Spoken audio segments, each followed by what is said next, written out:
کہ جو غریب گھرانے ہیں ان کو کسی نہ کسی طریقے سے کوئی نہ کوئی پروگرام بنا کے سپورٹ کرنے کی ضرورت ہے۔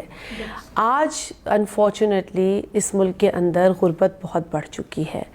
آج غربت کی شرح میں اضافہ ہوا ہے، مہنگائی کی شرح میں اضافہ ہوا ہے، بے روزگاری کی شرح میں اضافہ ہوا ہے۔ جو معاشی حالات ہیں وہ بہت زیادہ تشویشناک ہیں، تو لہٰذا ایسے ماحول کے اندر تو بے نظیر انکم سپورٹ پروگرام جو ہے اس کا دائرہ بڑھانا لازمی ہو جاتا ہے، جس کے لیے ہم اس پر کام کر رہے ہیں۔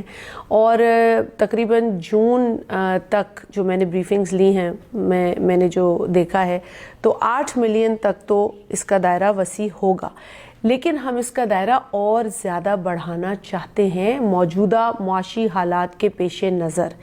تو اس پر ہم کام کر رہے ہیں اور امید ہے کہ انشاءاللہ تعالی ہم اس کا دائرہ جلد بڑھائیں گے اور زیادہ لوگوں کو کوریج دی جائے گی۔